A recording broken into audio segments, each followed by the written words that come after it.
para aparatur pemerintahan baik sipil ataupun militer, wabil khusus yang hadir di sini ada Al-Muhtaram wal Mukarram Kiai Haji Muhammad Sofyan Ansori, Ketua DPW Front Persaudaraan Islam Kabupaten Tasikmalaya, dan semuanya para kiai, para ajengan, para sesepuh yang hadir di sini tidak saya sebutkan satu persatu tanpa mengurangi rasa hormat dan ta'zim saya kepada beliau semua. Kita doakan mudah-mudahan para kiai, para ajengan, para sesepuh, para tokoh masyarakat kita Allah panjangkan umurnya, Allah sehatkan badannya, Allah jaga zahir batinnya, Allah menangkan perjuangannya, amin ya rabbal. Dan salam penghormatan yang paling istimewa saya hadiahkan kepada hadirin hadirat, muslimin muslimat, mukminin mukminat yang hadir pada malam hari ini. Semua angkat tangannya, kita minta sama Allah, mudah-mudahan tidaklah kita keluar dari tempat ini kecuali semua dosa kita diampuni oleh Allah. Yang sakit Allah angkat penyakitnya, Allah sehatkan badannya. Semua yang hadir Allah lapangkan rezekinya, Allah berkahi kehidupannya, amin ya rabbal alamin. Ahibba'il kiram, alhamdulillah pada malam hari ini kita sama-sama berkumpul dalam rangka menyambut tahun baru Islam 1446 Hijriah sekaligus milad DPC Front Persaudaraan Islam Panca Tengah. Maka sebelum saya sampaikan satu dua patah kata tentang tahun baru Islam 1446 Hijriah, mari sama-sama kita bacakan Fatihah untuk DPC Front Persaudaraan Islam Panca Tengah yang pada malam hari ini merayakan miladnya. Ala anna Allah subhanahu wa ta'ala yaj'alha jabhatan tayyibah, jabhatan mubarakah, jabhatan nafi'ah, jabhatan zahirah fil haq, jabhatan mansurah ala hadhihi niyyah wa likulli niyyatin salihah wa ila hadratin Nabi Muhammadin sallallahu alaihi wasallam bisirril Fatihah. A'udzu billahi minasyaitonir rajim. Bismillahirrahmanirrahim. Alhamdulillahi rabbil alamin arrahmanir rahim maliki yaumiddin. Iyyaka na'budu wa iyyaka nasta'in ihdinas siratal mustaqim siratal ladzina an'amta 'alaihim ghairil maghdubi 'alaihim waladdallin. Amin. Ahibba'il kiram, saudara, saat ini kita merayakan tahun baru Islam 1446 Hijriah. Artinya apa saudara? Artinya kita saat ini telah melalui 1446 tahun semenjak tahun hijrahnya baginda Nabi besar Muhammad sallallahu alaihi wasallam dari Mekah ke Madinah. Maka bicara soal hijrah saudara, hakikat daripada hijrah sebagaimana yang disampaikan oleh Nabi, al-muhajir man hajara ma nahallahu anhu. Orang yang betul-betul berhijrah adalah orang yang meninggalkan apa yang dilarang oleh Allah Subhanahu wa ta'ala saudara. Itu orang-orang yang betul-betul berhijrah. Apa yang Allah larang dia tinggalkan. Makanya semangat tahun baru Islam adalah semangat perbaikan. Semangat tahun baru Islam adalah semangat perubahan. Perubahan ke arah yang lebih positif. Makanya saudara, disebutkan bahwasanya man kana yaumuhu khairan min amsih fahuwa rabih. Siapa orang yang hari ini lebih baik dari kemarin saudara. Kemarin nggak sholat berjamaah, hari ini sholat berjamaah. Kemarin nggak baca Quran, hari ini baca Quran. Kemarin nggak ngaji, malam ini ngaji saudara. Siapa orang yang hari ini lebih baik dari kemarin, fahuwa rabih, maka dia termasuk orang yang beruntung. Alhamdulillah. Insyaallah mudah-mudahan orang sadayana termasuk orang yang beruntung. Tapi saudara, kalau nggak ada perubahan, stagnan, nggak ada peningkatan, saudara. Man kana yaumuhu mithla amsi, siapa yang hari ini sama seperti kemarin, ilmunya nggak nambah, ibadahnya nggak nambah, sedekahnya nggak nambah, kedekatannya kepada Allah tidak bertambah, saudara. Yaumuhu mithla amsi, hari ini stagnan, tidak ada peningkatan dari kemarin. Fahuwa maghbun, maka orang yang seperti itu termasuk orang yang merugi. Na'udzubillah min. Nggak ada peningkatan aja bu, stagnan, lurus-lurus saja itu rugi. Apalagi nurun. Apalagi kalau hari ini lebih buruk dari kemarin. Man kana yaumuhu syarran min amsihi fahuwa mal'un. Siapa yang hari ini lebih buruk dari kemarin? Kemarin masih sholat berjamaah, tahu-tahu hari ini gara-gara ada kerjaan untungnya nggak seberapa, sholatnya ditinggalkan, saudara.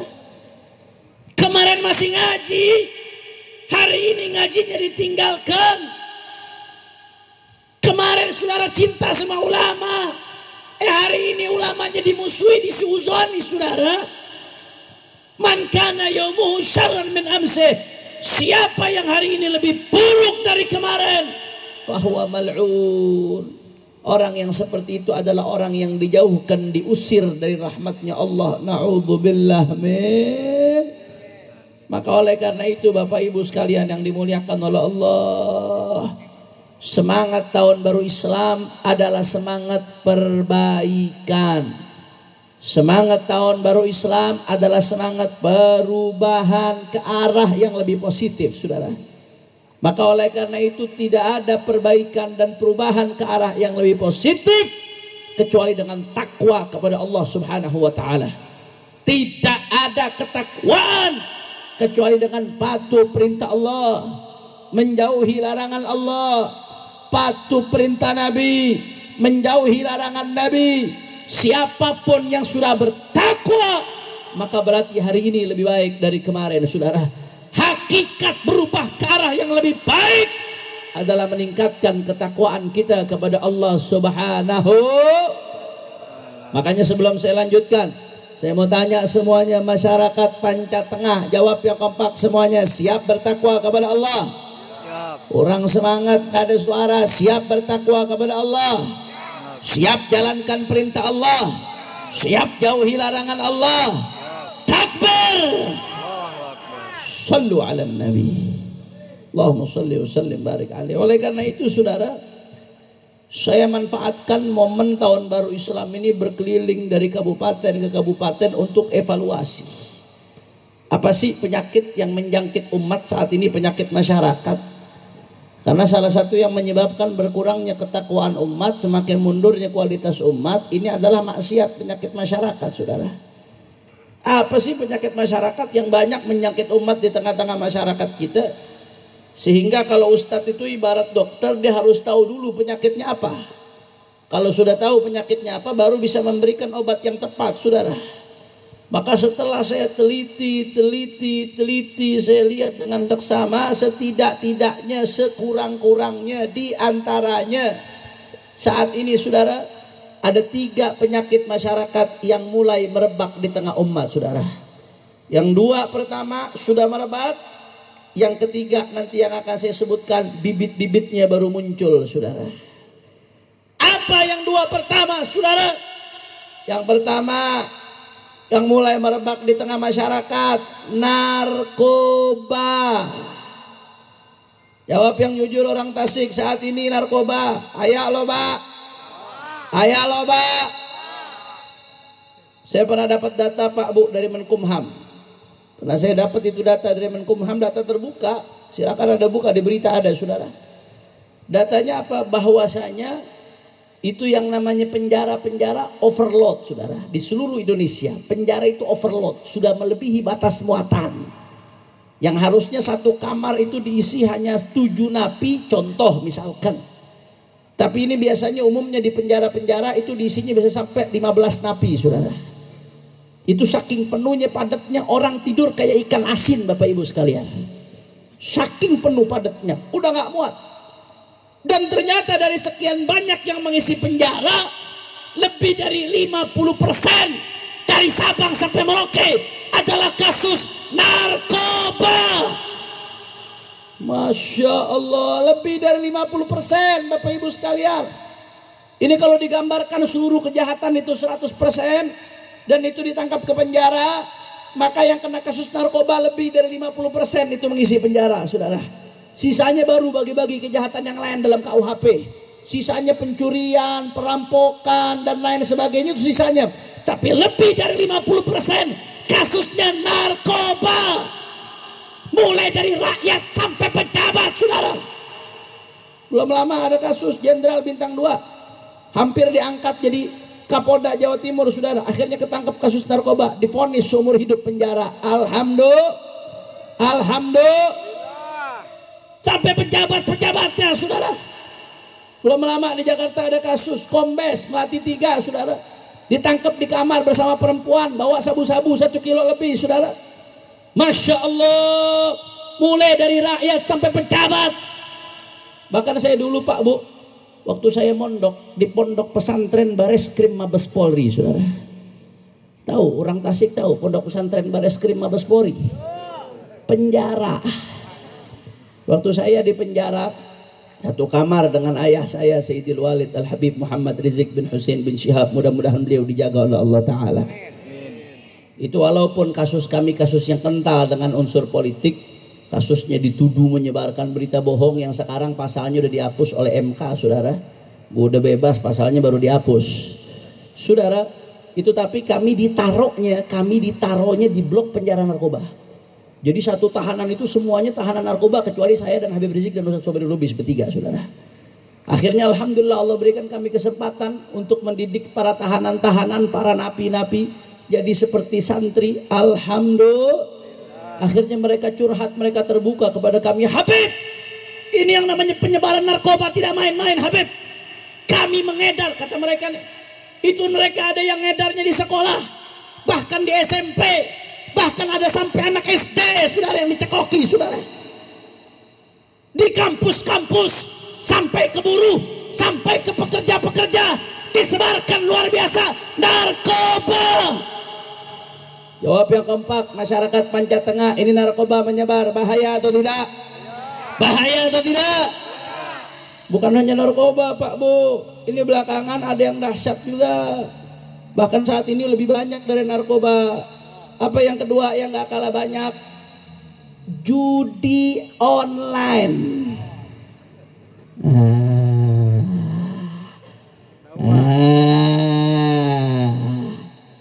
Bu,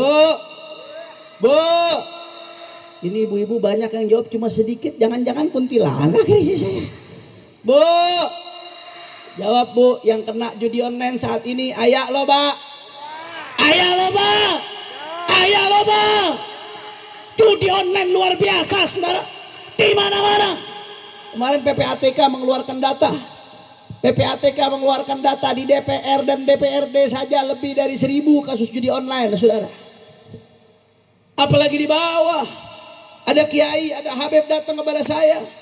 Saudara cerita bahwasanya santrinya yang udah lulus mondok, sudah berkeluarga, datang kepada dia istrinya, ngadu, kiai, santri sampean main judi online sampai keluarga hancur. Sampai yang alumni pesantren, yang santri-santri ikut kena judi online, penyebarannya luar biasa. Itu peredaran judi online, Pak Bu, di Bogor saja lebih dari 1 triliun perputaran uangnya, saudara. Nggak main-main, disebar di mana-mana. Bahkan jujur, saudara, itu iklan judi online di internet di mana-mana, banyak atau tidak? Banyak. Saya ini ustadz, Pak Bu, saya ustadz, diustadkan oleh orang walaupun saya belum pantas jadi ustadz. Saya guru, saya dosen juga. Saya penceramah, HP saya nggak pernah dipakai buat macem-macem. Tahu-tahu dapat SMS, ayo mau masang slot apa enggak? Lu gile, dia kagak tahu gue FPI, saudara. FPI ditawarin slot, ditawarin judi online, sampai ada SMS nggak jelas siapa sumbernya. Penyebaran judi online nggak main-main, saudara. Ini langkah serius untuk merusak anak bangsa. Jawab yang kompak, orang Panjat Tengah semuanya. Itu yang namanya penyebaran judi online, bahaya atau tidak? Kurang kompak, bahaya atau tidak? Saudara, kenapa saya jadikan satu antara pembahasan tentang narkoba dan pembahasan tentang judi, saudara? Karena ayatnya jadi satu dalam Al-Quran, saudara. Allah Ta'ala berfirman dalam Al-Quran, faqala ta'ala, ya ayyuhalladzina amanu, innamal khamru wal maisiru wal ansabu wal azlamu rijsun min amali syaitan fajtanibuhu la'allakum tuflihun. Innama yuridu syaitanu an yuqi'a bainakumul adawata wal baghdha fil khamri wal maisir wa yasuddakum an dzikrillah wa 'anis shalah fahal antum muntahun. Apa kata Allah Subhanahu wa taala? Ya ayyuhalladzina amanu, hei orang-orang yang beriman, Anda yang di hatinya ada keimanan kepada Allah, maka berarti Anda sedang mendapatkan panggilan cinta ini dari Allah Subhanahu wa taala. Kalau orang yang di hatinya ngaku iman kepada Allah, maka wajib untuk mendengarkan panggilan ini, saudara. Tapi kalau yang merasa di hatinya nggak ada iman kepada Allah, silahkan skip saja, nggak usah didengarkan. Apa kata Allah untuk orang-orang yang beriman? Maka Anda yang beriman wajib untuk mendengarkan dan menjawab panggilan ini. Kata Allah, innamal khamru, sesungguhnya yang namanya khamar. Apa itu khamar, Habib? Khamar itu kullu muskirin khamrun. Setiap yang memabukkan itu khamar, baik yang cair atau yang tablet atau yang pil atau yang bubuk atau yang asap, setiap yang memabukkan itu disebut khamar. Habib, kalau saatik kumaha Habib? Saatik aja Habib, sedikit-sedikit. Boleh nggak Habib sedikit aja, nggak sampai mabok? Ma askara kathirhu faqaliluhu haram. Kata Nabi, kalau banyaknya bisa bikin mabok, maka nyobain sedikit pun hukumnya haram, saudara. Segala macam jenis yang memabukkan, mau yang namanya miras, saudara, anggur merah, anggur putih, anggur hitam, anggur biru, anggur hijau, anggur abu-abu lagi, saudara. Segala jenis. Mau yang namanya narkoba, narkotika, sabu-sabu, heroin, saudara, kokain, ganja, tembakau gorila, sampai kecubung lagi, saudara. Walaupun yang legal atau yang tidak legal, yang resmi atau yang tidak resmi, segala yang memabukkan disebut khamar. Dan yang namanya khamar itu hukumnya haram. Sadayana parantos ngartos alhamdulillah. Abdi ente tiasa bahasa Sunda, Bu. Saatik orang Jakarta. Alhamdulillah. Itu yang pertama Allah katakan innamal khamru, sesungguhnya yang namanya khamar. Ini kita mau ngaji ini. Ini kira-kira masih semangat apa enggak orang Tasik ini? Saya lihat ibu-ibu yang semangat, yang laki-laki nggak ada suaranya dari tadi nih. Kelihatan suami-suami takut istri semuanya.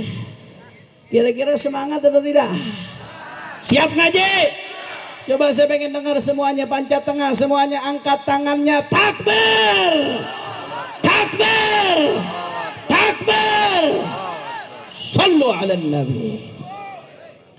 Apa kata Allah Ta'ala? Wal maisir. Setelah Allah sebutkan khamar, yang kedua Allah sebutkan maisir. Apa artinya maisir? Maisir itu qimar. Qimar artinya judi. Mau yang offline, mau yang online sama. Mau yang legal, mau yang ilegal sama. Mau yang pakai kartu atau yang sistemnya taruhan atau yang sistemnya pakai game, semua yang namanya judi sama. wal maisir, itu disebut maisir. Jadi Allah sebutkan innamal khamru, sesungguhnya khamar, wal maisir, dan yang namanya maisir, wal ansab. Apa artinya ansab, Habib? Ansab itu artinya adalah sembelihan yang dipersembahkan untuk berhala-berhala. Dulu orang-orang jahiliyah sebelum diutus baginda Nabi besar Muhammad sallallahu alaihi wasallam, itu mereka menyembelih sesembelihan, saudara. Kadang-kadang sembelihannya dipersembahkan untuk berhala-berhala. Kalau kita kan korban di Idul Adha, korbannya kita persembahkan untuk Allah. Tapi kalau orang-orang jahiliyah enggak, mereka sembelih-sembelihan, entah yang namanya kambing, entah onta, entah seperti di film-film setan di sini dukun santet nyembelih ayam, saudara, dan lain sebagainya. Sembelihannya dipersembahkan untuk berhala, untuk iblis dan lain sebagainya. Itu disebut ansab, itu perbuatan syirik. Yang berikutnya, saudara, wal azlam, dan azlam. Apa itu yang namanya azlam? Azlam itu mengundi nasib dengan anak panah, saudara. Itu juga namanya perbuatan syirik. Ansab dan azlam ini termasuk jenis perbuatan syirik yang ada di tengah-tengah kaum jahiliyah. Timbul pertanyaan, Habib, khamr dan judi itu kan, maisir itu hukumnya haram, dosa besar. Tapi kan dia bukan perbuatan syirik, Beb. Dosa besar tapi bukan perbuatan syirik. Beda dengan ansab dan azlam. Ansab dan azlam ini perbuatan syirik, orang yang melakukan kufur murtad. Tapi kenapa kok disejajarkan dalam Al-Quran? Allah sebutkan innamal khamru wal maisiru wal ansab wal azlam.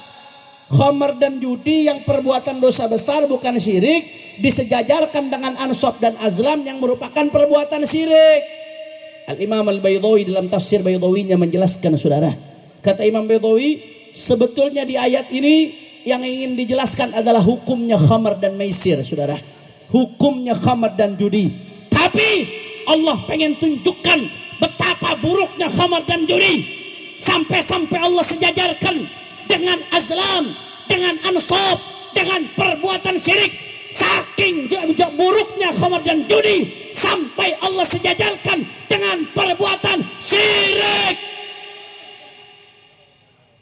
Jawab yang kompak, sesuatu Allah sejajarkan dengan perbuatan syirik, baik atau buruk? Sesuatu tersebut berarti baik atau buruk? Bahaya atau tidak? Bahaya atau tidak? Saking bahayanya sampai Allah sejajarkan dengan perbuatan syirik, saudara. Masya Allah. Itu yang pertama, saudara. Masih banyak. Yang kedua, di ayat ini kata Allah, ketika Allah menerangkan khamr dan maisir, saudara, apa kata Allah Ta'ala? Rijsun, itu yang namanya khamr dan judi, kata Allah, adalah kotoran. Nggak peduli apapun jenisnya, walaupun yang sebotol harga jutaan, saudara.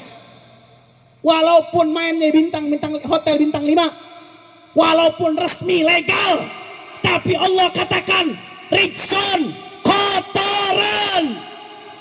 Allah sebut khamr dan judi sebagai kotoran. Jawab yang kompak, berarti kotoran itu baik atau buruk? Baik atau buruk? Bahaya atau tidak? Itu baru yang kedua tuh. Yang ketiga, masih di ayat ini, Allah katakan min amali syaitan, rijsun min amali syaitan. Kata Allah, yang namanya khamr dan judi adalah perbuatan setan. Lo ngomong setannya ngadep gue kenceng banget lo. Perbuatan setan. Saudara, kita ini manusia marah kalau dibilang setan. Marah atau tidak? Setan kau, marah manusia. Manusia kalau dibilang sebagai temannya setan, marah atau tidak? Marah. Dibilang setan, marah. Dituduh temannya setan, marah. Tapi masalahnya manusia malah sengaja ngerjain perbuatan setan. Khamr dan judi ngerjain perbuatan setan, tapi nggak mau dibilang setan, nggak mau dituduh perbuatan setan. Liar aing liar. Betul atau tidak? Betul atau tidak? Walaupun khamr dan judi perbuatan setan, tapi yang mengerjakan ayah loba. Ayah loba. Allah, itu yang ketiga, saudara. Yang keempat, apa kata Allah Ta'ala? Fajtanibu, hindari dong hambaku, hindari hambaku, hindari yang namanya khamar, hindari yang namanya judi. Saudara, kalau Allah merintahkan kita sesuatu, pasti sesuatu yang Allah perintahkan itu mengandung kemaslahatan baik duniawiyah atau ukhrawiyah, saudara, baik di dunia ataupun di akhirat. Begitu pula kalau Allah larang sesuatu buat kita, saudara, sesuatu yang Allah larang tersebut pasti mengandung kemudaratan, pasti mengandung bahaya baik di dunia atau di akhirat, saudara. Ini yang namanya judi dan khabar. Allah katakan fajtanibu, hindari dong hambaku. Saudara, jawab yang kompak. Kalau sesuatu Allah perintahkan kita untuk hindari, berarti sesuatu tersebut baik atau buruk? Baik atau buruk? Ini yang gak jawab jangan-jangan main judi online nih. Baik atau buruk? Bahaya atau tidak? Nggak sampai di situ, saudara. Yang kelima, kata Allah Ta'ala, la'allakum tuflihun. Hamba-hambaku, kalau kamu hindari, kamu akan beruntung. Kalau kamu tidak minum khamar, menenggak khamar dengan segala jenisnya, dan kamu tidak main judi dengan segala jenisnya, maka kalian akan beruntung. Tapi sebaliknya, kalau kalian tetap nenggak khamar, kalian tetap main judi, kalian akan buntung. Saudara, jawab yang kompak. Sesuatu kalau dilakukan, dihindari, bikin beruntung. Kalau dilakukan, bikin buntung. Berarti sesuatu yang kalau dilakukan bikin buntung, sesuatu tersebut baik atau buruk? Baik atau buruk? Bahaya atau tidak? Yang keberapa itu tadi? Yang kelima. Yang keenam, kata Allah Ta'ala di ayat berikutnya, innama yuridu syaitan ayyuqi'a bainakumul adawata wal baghdha fil khamri wal maisiri wa yasuddakum an dzikrillahi wa 'anis salati fahal antum muntahun. Kata Allah Ta'ala, sesungguhnya setan ingin menjadikan khamr dan judi sebagai alat yang keenam untuk menanamkan al-adawah, permusuhan di tengah kalian. Berapa banyak kampung sama kampung tawuran, begitu dicek ternyata saling lagi mabok, saudara. Betul atau betul? Bu, bu, sehat bu, bu. Ibu-ibu yang jawabnya kompak saya doain, keturunannya 7 turunan Allah jaga dari khamar, dari judi. Bu, saya kemarin baca berita bu, di berita ada polwan. Tahu polwan bu? Polisi wanita. Polwan suaminya polisi. Ini polwan apa yang dia lakukan? Dia bakar suaminya sampai mati, saudara. Jahat nggak bu? Jahat nggak bu? Begitu dicek, kenapa kok dibakar suaminya? Ternyata dia kesel, dia marah. Gara-gara suaminya dapat gaji, gajinya dihabisi untuk judi online. Bu, istri bakar suami gara-gara istri kesel, gajinya suami dihabisi untuk judi online. Akhirnya istrinya marah, suaminya dibakar. Wajar atau tidak? Astagfirullahaladzim. Pak polisi, bahaya ini Pak polisi. Hati-hati Pak. Bakar suami wajar katanya Pak. Tadi katanya jahat, sekarang dibilang wajar. Lu hati-hati loh. Hati-hati. Main judi aja dibakar, apalagi kawin lagi loh.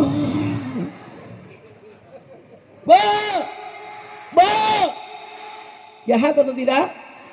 Tapi wajar nggak? Astagfirullah. Ustaz, Kiai, anda nggak jadi ceramah, anda mau pulang Kiai. Takut sana ibu-ibu di sini. Bakar suami wajar Kiai. Masya Allah. Iya bakar suami nggak boleh bu, salah. Bakar suami salah nggak? Salah. Tapi suaminya main judi sampai gaji habis, salah atau tidak? Kalau menang salah benar bu. Tetap salah. Jangan menang lu bilang bener lagi. Salah, bakar ya salah, nggak boleh. Ya, orang judi seperti itu ya ada hukumannya. Tapi bukan berarti boleh dibakar. Tapi ya suaminya gara-gara main judi rumah tangga sampai hancur. Bayangkan suami istri saling cinta, saling sayang. Gara-gara judi istri sampai bakar suami. Allah katakan dalam Al-Quran, setan menjadikan judi sebagai alat untuk menanamkan permusuhan. Berarti setan sukses atau tidak? Sukses atau tidak? Bu, kemarin saya waktu mau jalan ceramah di Bogor, saya turun dari pesantren Megamendung Markas Syariah mau jalan ceramah daerah Cisarua di Bogor. Di tengah jalan, jalanannya sempit, lebih kecil dari jalanan ini, saudara. Tahu saya lihat ada mobil parkir di tengah jalan. Anda bilang ini siapa? Ini punya mobil parkir di tengah jalan, jalanan sempit. Orang sampai nggak bisa lewat. Saya suruh sopir coba deketin. Begitu saya deketin ternyata ada masyarakat sudah pada kumpul, bapak-bapak. Malam-malam saudara. Mungkin sekitar jam 11-an itu saya mau ke lokasi ceramah. Begitu saya deketin lagi coba. Saya lihat ternyata penumpang mobil itu suami istri, laki perempuan. Tapi suami istrinya apa yang terjadi? Dua-duanya sedang di luar mobil, posisinya suami sedang gebukin istrinya di tengah jalan, saudara. Suami sedang gebukin istri di tengah jalan. Begitu saya lihat lagi, kok bisa suami gebukin istri di tengah jalan? Sudah istrinya lagi nangis-nangis. Begitu saya perhatiin, ternyata lakinya lagi begini. Lagi apa? Fly. Mabok. Makanya Nabi katakan apa? Yang namanya minuman keras dengan segala jenisnya ummul khaba'ith, biangnya kebejatan, biangnya kejahatan. Kenapa? Karena kalau orang merkosa belum tentu nyuri. Orang nyuri belum tentu bunuh, saudara. Orang yang membunuh belum tentu merkosa dan lain sebagainya. Tapi kalau orang sudah mabok, hilang akalnya, apapun dia lakukan, ngebunuh, oke, nyuri, oke, merkosa, oke, gara-gara mabuk. Masya Allah. Jawab lagi. Tadi kata Allah Ta'ala, setan menjadikan minuman keras, mabuk sebagai alat untuk menanamkan permusuhan. Berarti setan sukses atau tidak? Sukses atau tidak? Suami istri saling sayang, saudara, saling cinta. Tahu-tahu bisa suami gebukin istri di tengah jalan gara-gara mabok, saudara. Masya Allah, itu yang ke-6. Belum lagi yang ke-7, wal baghdha. Kata Allah, itu yang namanya setan menjadikan minuman keras khamr dengan segala jenisnya dan judi sebagai alat untuk menanamkan kebencian. Orang kalau udah main judi, saudara, walaupun teman dekat, tapi karena saling mengalahkan main judi pasti saling benci satu sama lain, saudara. Nggak sampai di situ, wa yasuddakum an dzikrillah. Yang namanya khamr dan judi yang ke-8 itu mencegah orang dari mengingat Allah. Orang kalau sudah dia anak mabok, saudara, ingat Allah atau tidak? Ingat Allah atau tidak? Yang ke-9, wa anis salah. Kata Allah, setan menjadikan judi dan mabok sebagai alat untuk mencegah orang dari sholat. Jawab lagi semuanya. Kalau orang udah mabok, apalagi udah narkoba, diajak sholat, susah atau tidak? Orang mabok judi, kerjaannya main judi terus, diajak sholat, susah atau tidak? Susah, susah. Yang terakhir, yang ke-10, apa kata Allah? Fahal antum muntahun. Perhatikan baik-baik panggilan cinta dari Allah. Fahal antum muntahun. Hei hambaku yang masih suka judi, yang masih suka mabok, fahal antum muntahun. Tidaklah kalian berhenti? Berhenti dong hambaku, berhenti. Allah yang ngasih kita makan, yang kasih kita minum, yang kasih kita nyawa. Allah yang membuat darah kita mengalir. Allah yang membuat jantung kita berdetak. Allah yang tidak pernah meminta bayaran atas udara yang kita hirup, saudara. Dari kita lahir sampai detik ini, Allah tidak pernah minta kita bayaran atas udara yang kita hirup. Allah sampai mengatakan kepada hambanya, berhenti dong hambaku, berhenti dari judi, berhenti dari mabok. Padahal Allah nggak butuh sama kita, saudara. Masya Allah. Makanya Pak Bu, saya tegaskan, andai kata ada satu larangan dari Allah, kemudian Allah nggak nyebutkan alasan apapun atas larangan tersebut, saudara, maka sudah lebih dari cukup bagi kita untuk meninggalkan larangan tersebut, saudara. Perhatikan lagi baik-baik, andai kata ada satu larangan, Allah nggak sebutkan alasan kenapa dilarang, maka kita sebagai hamba udah harus untuk meninggalkan. Kenapa? Karena Allah larang. Apalagi kalau Allah sebutkan alasannya satu aja. Hei hambaku, aku larang ini karena begini. Makin harus kita meninggalkannya. Apalagi urusan khamar dan judi, bukan lagi satu alasan. Ini di satu rangkaian ayat saja 10 penekanan masalah pelarangan khamar dan judi. Seolah-olah Al-Quran pengen ngasih pesan kepada kita, hei hamba-hambanya Allah, itu yang namanya khamar, itu yang namanya judi dengan segala macam jenisnya, haram, haram, haram, haram, haram, haram, haram, haram, haram, haram. Maka oleh karena itu Bapak Ibu sekalian, dengan momentum tahun baru Islam 1446 Hijriah, saya minta yang memang masih berhubungan dengan hal-hal haram ini segera kembali kepada Allah. Anda-anda yang masih suka minum minuman keras, Anda-anda yang masih suka berjudi, saudara, Anda-anda yang masih suka menenggak narkoba dan lain sebagainya, ayo tobat. Menunggu kapan?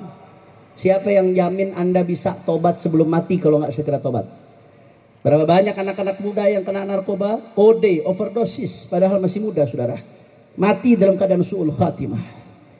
Berapa banyak orang-orang yang mabok, saudara, begitu nyetir kecelakaan, belum sempat tobat, mau nunggu seperti itu dulu baru mau tobat. Ketika saya di penjara, ketika membimbing tahanan-tahanan narkoba, saya sampaikan kepada mereka, Anda saat ini di penjara, Allah sayang sama Anda semua. Anda dikasih kesempatan untuk berubah. Sekarang Anda di ruangan ini nggak bisa kemana-mana, tapi ruangan ini Anda anggap kuburan sebelum kuburan. Ini ruangan Anda nggak bisa kemana-mana, tapi Anda masih bisa tobat kembali kepada Allah. Dan ruangan ini sementara. Anda akan masuk ke penjara, sesungguhnya kuburan. Yang menemani hanya amal soleh. Maka keberadaan Anda di dalam tempat ini kesempatan untuk menjadikan kuburan sebagai ladang surga. Jangan sampai di dunia sudah di penjara, di kuburan disiksa, saudara. Rugi sampai 2 kali, saudara. Maka kesempatan yang ingin tobat segera kembali kepada Allah Subhanahu wa Ta'ala. Begitu juga yang judi-judi, yuk mau sampai kapan? Mau sampai kapan?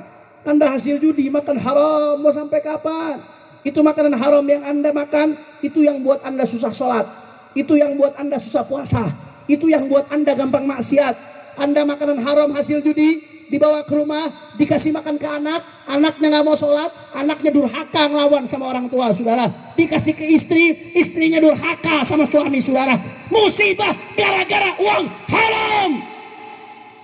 Ayo segera kembali tobat, saudara. Momentum 1446 Hijriah, tahun baru Islam. Begitu juga orang tua, perhatikan HP anak-anak Anda. Jangan sampai begitu anak-anak Anda sudah terjerat yang namanya judi online, baru nyesel. Baru habis itu nangis, baru nyesel. Jangan. Perhatikan, Anda ngasih handphone ke anak, cek ada apa di HP anak Anda, saudara. Habib privasi. Bagaimana itu Habib? Nggak ada urusan privasi-privasian. Selama dia belum nikah, dia tanggung jawab Anda. Anda harus meriksa, Anda harus cek apa yang dilakukan anak-anak Anda, karena Anda akan bertanggung di hadapan Allah Subhanahu wa Ta'ala, saudara.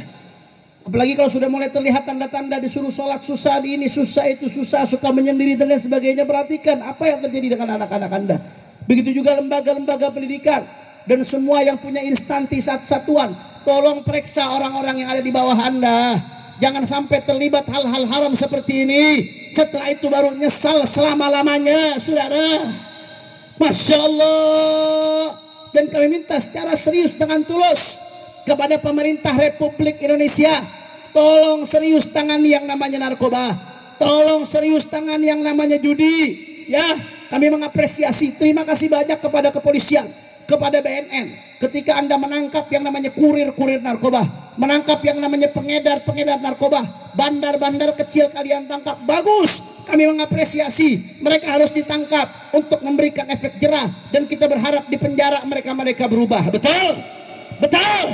Tapi kalau yang ditangkap yang di bawah-bawah doang nggak selesai, saudara. 1000 orang di bawah ditangkap, kurir, pengedar.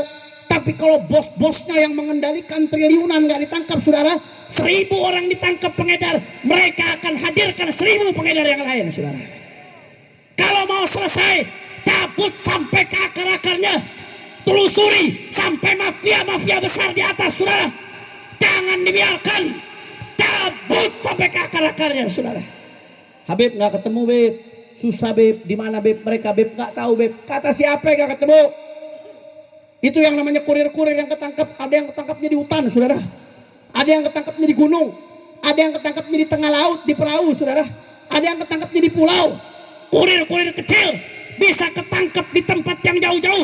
Kenapa? Bos-bos besar yang mengendalikan triliunan sulit sekali untuk ditangkap, saudara. Ada apa ini? Betul atau tidak? Betul atau tidak?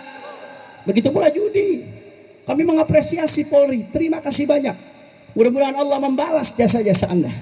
Ketika Anda menangkap yang namanya operator-operator judi online, Anda menangkap itu yang namanya, saudara, ya, pegawai-pegawai judi online dan lain sebagainya. Bagus, bagus, kami dukung. Tapi jangan berhenti sampai di situ, saudara. Mau 1000 lagi operator ketangkap, 1000 pegawai judi online yang ketangkap. Kalau bos-bosnya yang mengendalikan triliunan nggak ditangkap, saudara, ini nggak ada artinya. 1000 operator ketangkap, 1000 pegawai ketangkap, akan diganti dengan 1000 lain yang baru, saudara. Betul atau tidak? Betul atau tidak? Kalau mau selesai tuntas, tangkap bos-bosnya di atas, cari, tangkap, Anda akan didukung oleh rakyat. Bapak Ibu sekalian, saya bicara ini bukan gak resiko, saudara. Saya sampaikan ini resiko besar buat saya. Karena yang namanya kartel judi, kartel narkoba, mafia-mafia itu mereka jaringannya kuat sampai internasional. Pasti terganggu dengan apa yang saya sampaikan. Mungkin ini bisa membahayakan nyawa saya, membahayakan diri saya, membahayakan orang-orang di sekitar saya.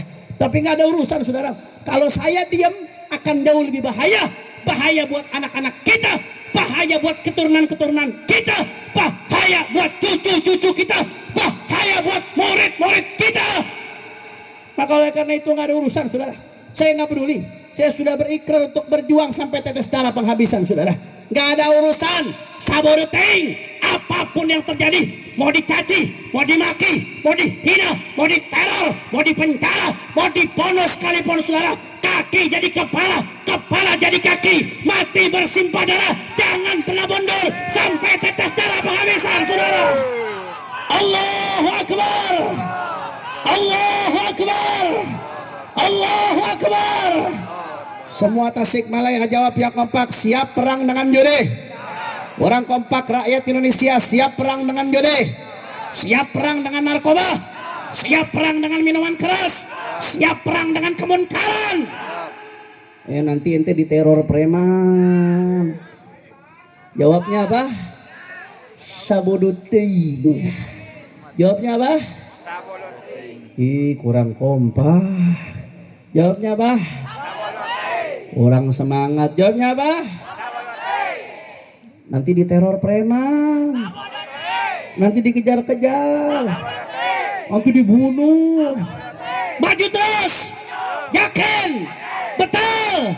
Semua pancat tengah angkat tangannya. Allahu Akbar, Allahu Akbar, Allahu Akbar. Sallu ala Nabi. Allahumma salli wa sallim barik alaihi wa ala alihi. Nah, kebetulan ada kepolisian. Mudah-mudahan insya Allah Bapak bisa memberantas judi dan narkoba di Panjat Tengah, insya Allah. Amin ya Rabbal Alamin. Saudara, jam sabaraha itu? Jam 10 lewat 10. Lanjut apa jangan? Lanjut apa jangan? Ini udah ngos-ngosan ini, saudara. Masih semangat? Yakin? Betul? Ini kalau di Jakarta jam segini bencong aja udah tobat ini, saudara. Orang Panjat Tengah jam segini lanjut atau jangan? Masih semangat? Betul? Allahumma shalli ala Muhammad, Allahumma shalli ala Muhammad. Dzkur salata ala Nabi. Allahumma shalli wa sallim barik alaihi wa ala alihi. Terakhir, saudara, yang ketiga. Yang ketiga ini seperti saya sampaikan tadi, ini belum merebak di tengah masyarakat, tapi mulai ada yang menebar bibitnya di media sosial, saudara. Di Facebook, di YouTube, di TikTok, ada yang menebar bibit-bibitnya. Sehingga bibit ini harus kita tempas di awal sebelum berkembang, Bapak Ibu sekalian. Apa itu Habib? Maksiat yang ketiga, at-ta'nu fil ansab. Apa artinya at-ta'nu fil ansab, Habib? Saudara, di dalam hadis riwayat Sahih Muslim, Rasulullah Shallallahu Alaihi Wasallam bersabda, kata Nabi Muhammad, arba'atun min umuril jahiliyah la yatrukunahunna. Ada 4 perkara kata Rasulullah. 4 perkara ini adalah kerjaannya kaum jahiliyah. Mereka nggak meninggalkan 4 perkara ini kata Nabi Shallallahu Alaihi Wasallam. Apa saja 4 perkara tersebut? Ada 2 yang ingin saya sebutkan yang berkaitan dengan malam hari ini yang ingin saya bahas. Yang pertama, al-fakhru fil ahsab. Membangga-banggakan nasab, membangga-banggakan garis keturunan. Orang membangga-banggakan garis keturunan, hanya membangga-banggakan nasab, tapi nggak beramal soleh, tapi nggak berakhlak mulia, itu termasuk perbuatan jahili. Jelas? Jelas? Bangga dengan nasabnya, habaib, saya cucu Nabi. Misalkan dia membanggakan seperti itu, ada habaib, tapi amalnya nggak soleh. Ada saya cucu kiai, saya cucu wali, kakek aing, datuk aing, enjit aing, tapi dia nggak nyari ilmu, tapi dia nggak beramal soleh, tapi dia saudara nggak berakhlak mulia, nggak meniru akhlak datuk-datuknya, hanya membangga-banggakan nasab, tidak beramal soleh. Itu merupakan perbuatan jahiliyah. Na'udzubillah min. Jelas atau tidak? Makanya saya selalu sampaikan di berbagai kesempatan, kalau ada orang punya nasab mulia, apalagi cucu Rasulullah Sallallahu Alaihi Wasallam, itu nikmat dari Allah Ta'ala. Ada kewajiban bagi umat untuk mencintai keluarga Rasulullah. Tapi orang yang punya nasab mulia, apalagi sampai cucu Nabi, cucu wali, tapi akhlaknya buruk, nggak belajar ilmu kakeknya, saudara. Orang yang punya nasab mulia tapi tanpa ilmu, tanpa akhlak, tanpa amal soleh, hanya akan memberatkan hisab dia di hadapan Allah Subhanahu wa Ta'ala. Na'udzubillah min. Yang kedua, kata Nabi, termasuk perbuatan jahiliyah. Yang kedua, kata Rasulullah, fil ansab, menyerang nasab orang lain. Itu juga termasuk perbuatan jahili. Menyerang nasab orang lain, saudara. Dalam hadis lain Rasulullah mengatakan, ithnani finnas huma bihim kufrun. Hadis riwayat Sahih Muslim juga. Ada 2 hal di tengah-tengah orang, kata Nabi, yang mana 2 hal tersebut merupakan bentuk kekufuran. Apa 2 hal tersebut, Habib? Yang pertama, kata Nabi, at-ta'nu fil ansab, menyerang nasab orang lain. Kata ulama ahli hadis, ay min khisalil kuffar. Maksudnya perbuatan kekufuran, maksudnya perbuatan orang-orang adalah dosa jelas atau tidak? Menyerang nasab orang lain. Apa maksudnya menyerang nasab orang lain, Habib? At-ta'nu fil ansab. Kata al-Imam Al-Hafidh Al-Munawi di dalam kitabnya Faidul Qadir dan di dalam kitabnya At-Taisir, termasuk perbuatan menyerang nasab orang lain, saudara, adalah mengatakan bi an yaqdah fi nasabin thabata fi zahiri syara' fulan laisa bidurriyah fulan, fulan laisa bidurriyah fulan. Ada nasab yang secara syariat udah sah, ulama-ulama syariat udah mengakui, tahu-tahu ada orang ngomong, oh, bukan, itu bukan anaknya fulan, itu bukan anaknya fulan, padahal menurut syariat udah jelas, sudah selesai, fulan anaknya fulan. Tapi setelah sekian lama dia datang malah nganggap nasab orang putus, padahal ulama-ulama syariat sudah mengakui.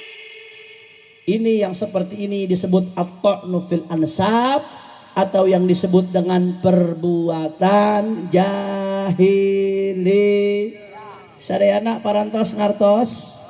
Alhamdulillah, saya ngomong seperti ini karena saat ini ada yang lagi rame di media sosial, saudara. Tapi bibit-bibitnya mulai disebarkan. Ada pihak-pihak yang memang sengaja dengan masif menyebarkan ini, saudara. Ada yang menyerang nasabnya para habaib. Sada al-Abi Alawi. Katanya dikatakan bukan dzurriyyahnya Nabi Shallallahu Alaihi Wasallam. Saya nggak peduli, saya nggak butuh pengakuan. Karena memang pengakuan itu datangnya sudah ada dari ulama-ulama besar. Tapi yang kasihan kalau umat sampai yang nggak ngerti ikut-ikutan terjebak dalam dosa ta'an fin nasab. Padahal itu dilarang sama Nabi, saudara. Ta'an fin nasab itu, saudara.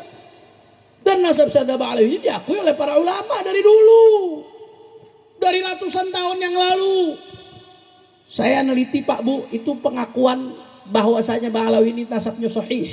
Habaib itu nasab sahih sebagai zuriat Nabi, atau status mereka sebagai sadah, asyraf, atau sebagai Husaini, cucu Sayyidina Husain bin Ali bin Abi Thalib. Saudara, itu saya dapatkan nggak kurang dari 140 kitab non Ba'alawi, saudara.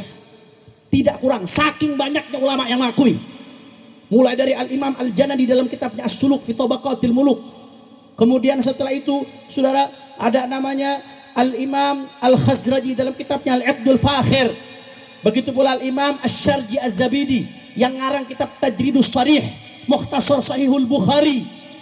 Itu punya kitab beliau namanya Tabaqatul Khawas Ahli Sidqi wal Ikhlas. Di situ beliau muat dan mengakui nasab Ba'alawi.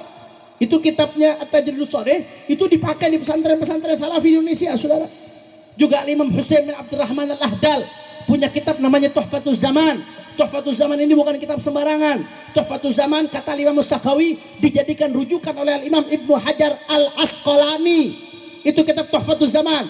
Di dalam Tuhfatuz Zaman dimuat nasab Ba'alawi dan diakui, saudara. Nggak sampai di situ, saudara.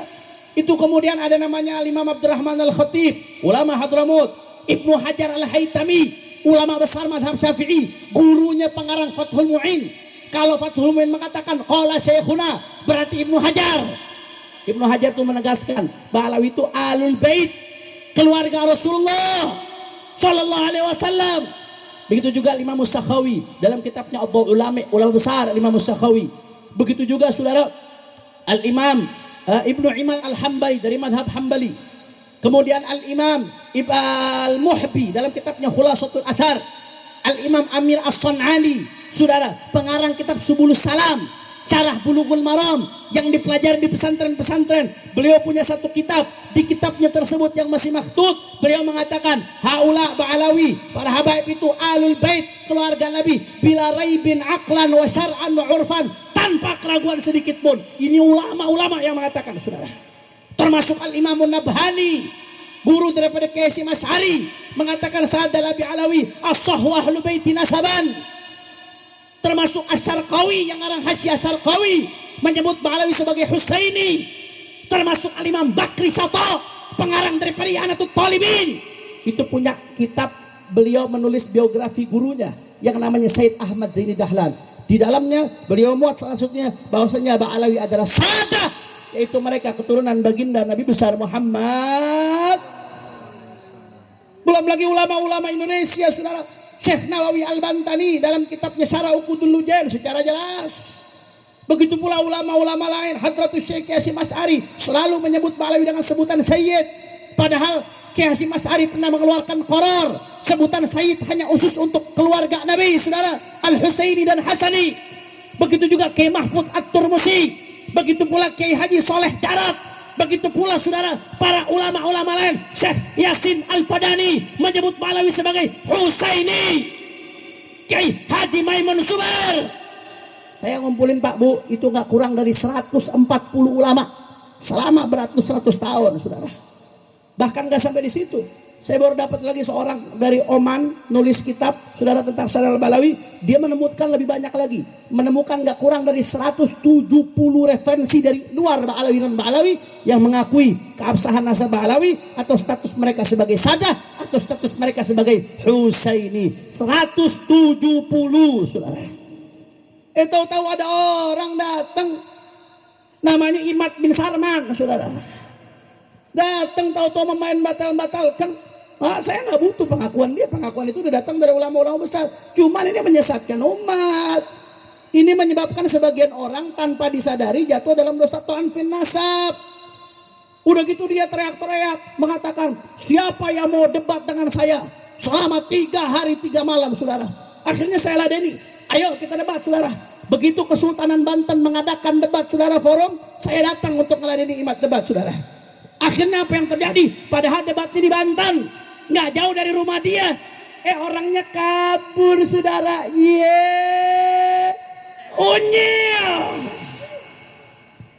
Kacau tidak? Kacau tidak? Kacau tidak? Habis itu dikatakan apa saudara? Udah kabur di debat Banten, nggak tahu malu. Dikatakan apa saudara? Itu kata dia, walaupun ulama seluruh dunia mengatakan Ba'alawi adalah cucu Nabi, walau aftal muftun, saya tidak akan percaya. Siapa yang butuh pengakuan lu? Betul atau tidak? Betul atau tidak? Saya kadang bingung, Pak Bu, kok ada orang begini ya, mau ngelawan orang seluruh dunia.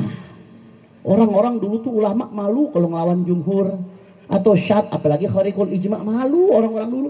Ini dengan pede, walaupun saya ngelawan seluruh dunia, pede saudara, pede. Saya heran kok ada orang begini. Saya cari. Begitu saya cari, oh nggak heran, ternyata temennya bisa ngomong bahasa semut saudara. Temennya dia bisa ngomong bahasa semut, bisa ngomong bahasa malaikat penjaga langit, terakhir ngomong sama cacing, terakhir ngomong sama bidadari, dan apapun yang diajak bicara bahasanya wa makali. Semuanya wa makali, cuman bedanya kalau ngomong sama semut volumenya dikecilin. Wa makali inna rahmatallahi wa Allah. Yang nggak paham biarin aja nggak paham, yang paham biar ketawa saudara. Edanta. Saudara, kalau orang ilmiah itu pasti mengatakan siapa yang bisa membuktikan kepada saya dalil yang benar, saya akan terima. Itu ilmiah. Tapi kalau orang udah mengatakan walaupun sedunia menyatakan demikian, itu bukan ilmiah lagi. Berarti itu dasarnya sudah kebencian, saudara. Itu namanya dasarnya sudah hasud. Itu dasarnya sudah terima. Dengan pedenya ngelawan ulama sedemikian banyak, hanya ngerasa dirinya yang benar. Ulama semua dianggap bodoh, ulama semua dianggap nggak ngerti, ulama semua dianggap kehet, ulama semua dianggap goblok, ulama semua dianggap nggak paham. Hanya dia yang benar. Masya Allah. Makanya saudara, ini saya katakan ini bukan soal ilmiah, ini soal kebencian, ini soal hasud. Dan dirasakan atau tidak dirasakan saudara, ini ada program adu domba ulama dengan kiai dengan habaib saudara. Ada yang mengadu domba habaib dengan kiai saudara. Baik dia sadar atau tidak sadar, dia dirasakan atau tidak dirasakan, ini ada yang mengadu domba habaib dengan kiai. Kenapa demikian? Karena saat ini umat ada di tangan kiai dan habaib. Kiai punya pesantren besar di mana-mana, ini aset kekuatan umat Islam saudara. Begitu juga habaib. Habaib hampir di semua kabupaten punya majelis besar-besar, punya jamaah banyak. Ini kalau sampai habaib kiai dan bersatu, Masya Allah, umat Islam akan jaya, umat Islam akan kuat, nggak akan ada yang berani terang-terangan maksiat. Akhirnya apa yang terjadi? Diadu domba habaib sama kiai, habaib sama ulama. Supaya apa? Kalau habaib sama kiai udah diadu domba, habaib sama ulama dibikin ribut, maka habaib sama kiai nggak ada lagi yang ngurusin narkoba, nggak ada lagi yang ngurusin minuman keras, nggak ada lagi yang ngurusin judi, nggak ada lagi yang ngurusin korupsi, nggak ada lagi yang ngurusin kezaliman, nggak ada lagi yang ngurusin kemunkaran. Yang menang siapa? Syaitan. Betul atau tidak? Betul atau tidak? Betul atau tidak? Makanya saya serukan kepada umat Islam, jangan mau diadu domba, jangan mau dibentor-bentorkan, jangan mau saudara dipecah belah. Kalau mereka para pengadu domba menggunakan politik belah bambu, maka umat Islam melawan dengan politik sambung bambu saudara.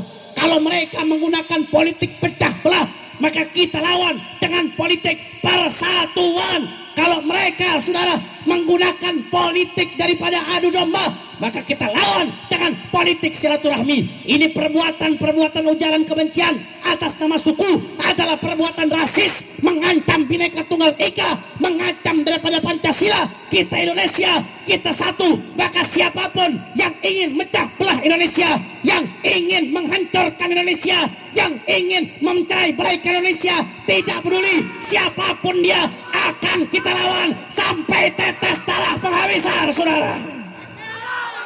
Allahu Akbar, Allahu Akbar, Allahu Akbar. Makanya saya mau tanya orang Tasik semua jawab yang kompak. Kalau ada yang mau pecah belah habaib dan kiai, diamkan atau lawan? Kalau ada yang mau benturkan habaib dan kiai, diamkan atau lawan? Kalau ada yang mau ngadu domba habaib dan kiai, diamkan atau lawan? Kalau ada yang mau pecah belah Indonesia, diamkan atau lawan? Diamkan atau lawan?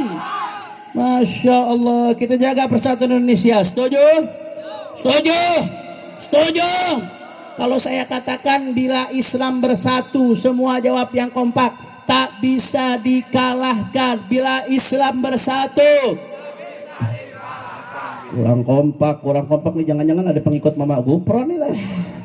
Bila Islam bersatu, kurang kompak. Bila Islam bersatu, bila Islam bersatu, semuanya umat Islam bersatu. Umat Islam, ormas Islam, habaib dan kiai, majelis taklim dan pesantren, umat Islam, umat Islam, umat Islam, semua angkat tangannya. Allahu Akbar, Allahu Akbar. Sallu ala Nabi. Maka terakhir saudara, sebagai penutup, mari sama-sama kita baca qasidah saudara. Ini qasidah, tadi kan saya bahas judi sama narkoba, betul? Ini ada qasidah. Qasidah ini saya tulis sebelum saya keluar dari penjara. Waktu itu saya persembahkan untuk santri-santri yang kami bina di penjara saudara. Qasidahnya awalnya judulnya qasidah anti narkoba. Saya tulis waktu di penjara. Tapi kemarin seiring perkembangan di judi online lebih bahaya lagi saudara dari yang namanya narkoba. Apa yang terjadi saya tambahkan, bukan hanya qasidah anti narkoba, tapi qasidah anti narkoba dan judi. Sebab yang namanya dakwah nggak cukup dengan tulisan, dakwah nggak cukup dengan lisan, dakwah juga harus dengan nada. Insya Beb, nadanya bagaimana Beb? Nadanya seperti Allahul Kafi. Tahu Allahul Kafi? Hah? La ilaha il krik krik krik krik krik krik krik krik. Nggak ada suaranya. Ulang. La ilaha illallah Muhammadur Rasulullah. Nah, stop dulu, stop. Habis itu mari bertakwa kepada Allah demi mendapat ridhonya Allah. Bisa? Bisa? Mari bertakwa kepada Allah demi mendapat ridhonya Allah. Bisa?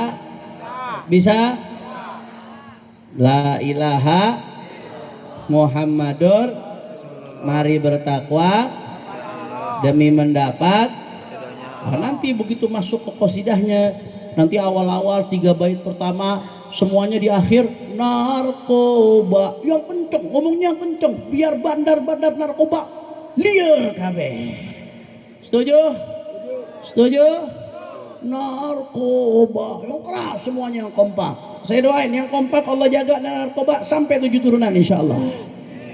Nah, habis itu nanti setelah 3 bait baru berikutnya ya baru ganti judi. Di akhirnya kenceng judi. Bisa? Bisa? Ayo hadro ikut tapi backing vokal jangan ikut. Biar jamaah jadi backing vokal. Jamaah jadi backing vokal. Kita goncangkan, saya lupa lagi nama tempatnya. Panca Tengah. Kita goncangkan Panca Tengah dengan qasidah. Setuju? Setuju? Setuju? Ayo semuanya hadro ikut, backing vokal jangan ikut. Nanti hadro kalau saya kasih aba-aba berhenti ya. Ayo semuanya, semua.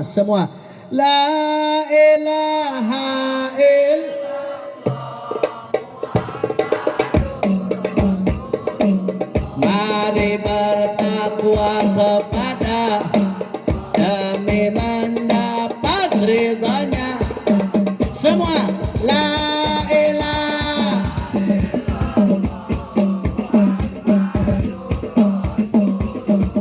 Mari bertakwa kepada kepada Allah demi mendapat ridho. Ayo, narkoba yang keras. Jangan tergoda dengan narkoba. Lemes-lemes bisa. Coba suaranya. Jangan tergoda dengan narkoba. Nikmat sesaat karena narkoba. Namun semua dirusak narkoba. Ayo bersama perangi narkoba. La ilah. Sholawat semuanya. Rasulullah sallallahu alaihi pada Allah demi mendapat ridhonya. Karir hancur karena ulang. Karir hancur karena bisnis hancur karena nama baik hancur karena masa depan hancur karena narkoba. La ilah. Sama Rasulullah, mari bertakwa kepada Allah demi mendapat ridhonya Allah. Akal sehat hancur karena badan sehat hancur karena bangsa hancur karena penjara penuh karena la ilaha illallah. Semuanya mari bertakwa kepada Allah demi mendapat judi. Juga waspada bahaya kurang kompak. Ini yang nggak jawab jangan-jangan main judi online ya. Ayo semuanya. Juga waspada bahaya semua ditipu oleh bos. Benar nggak? Ditipu. Main judi offline aja langsung ke tempat togel ditipu, apalagi online orangnya nggak kelihatan kehet. Udah tahu bos judi tukang tipu masih main judi. Online offline aja ditipu apalagi online. Betul atau tidak? Juga waspada bahaya semua ditipu oleh bos, menang sesaat usai lalu melarat gara-gara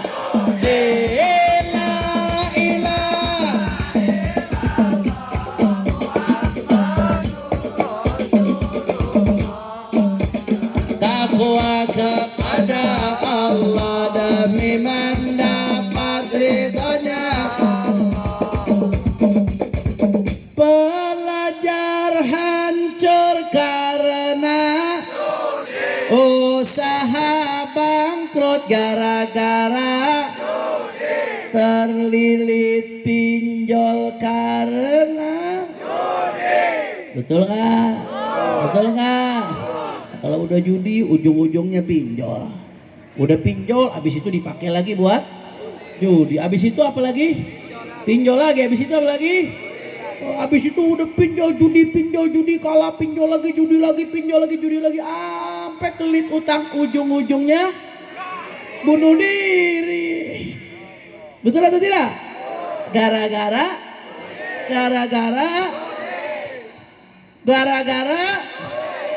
terlilit pinjol gara-gara bunuh diri gara-gara judi. La ilaha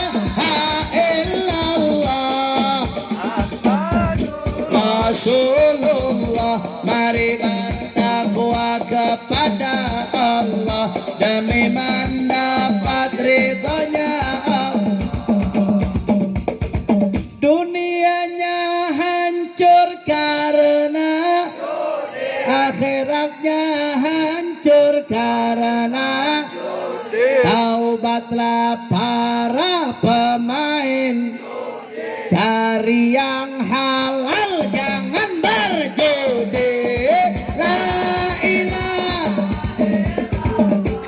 Muhammadur Rasulullah, mari bertakwa kepada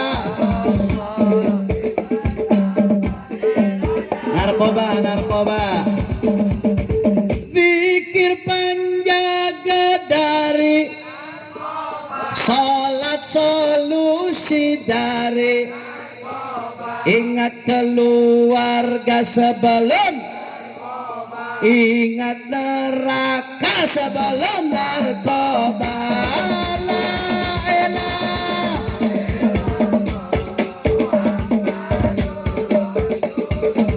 mari bertakwa.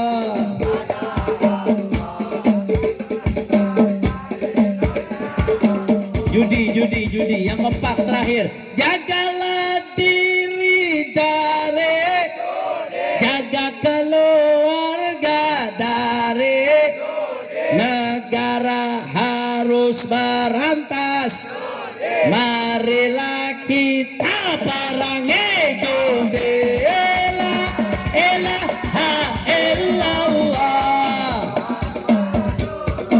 ya Habib ya Rasulullah, kepada Allah demi mendapat ridhonya. Allahumma salli ala Muhammadin tibbil qulubi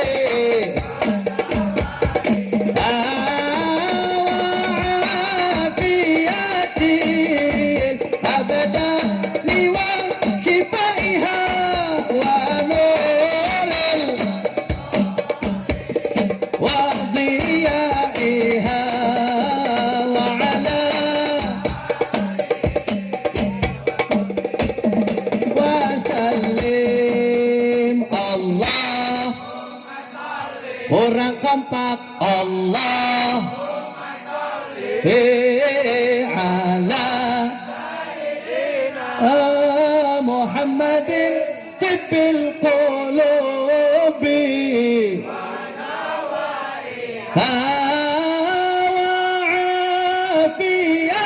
afiyatil abdan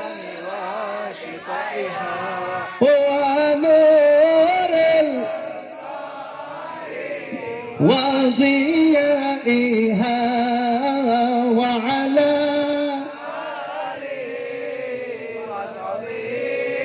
wa sallim.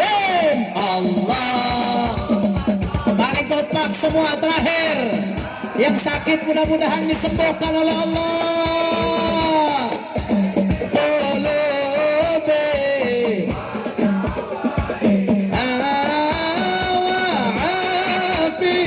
afiyatil abdani wa nuril wa diyaiha wa ala.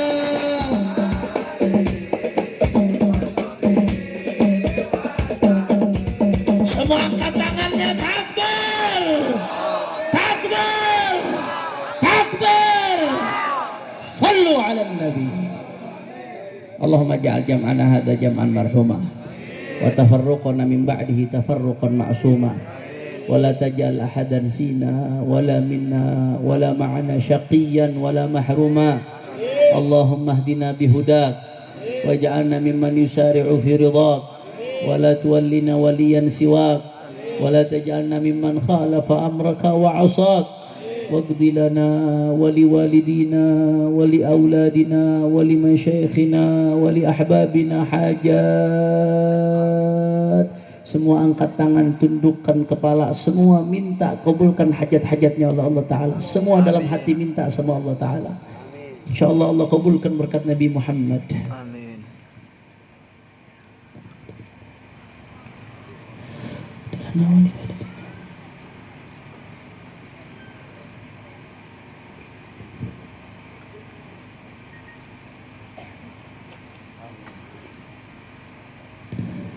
اقضي لنا ولوالدنا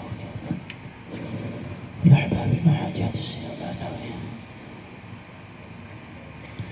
واقضي لنا ولوالدينا ولأولادنا ولأحبابنا ولمشايخنا حاجات حسية ومعنوية دنيوية وأخروية بجاه خير البرية على هذه النية ولكل نية صالحة ثم إلى رولة عبد الرحمن بن العطاء الشريف فضل بنت فاضل بن يحيى ومشايخنا ومعلمنا ووالدينا ووالديكم أموات المسلمين الجميع أن الله يتغشاهم بالرحمة والمغفرة ويدخلهم الجنة برحمته وإلى جميع أموات هذه القرية بسر الفاتحة.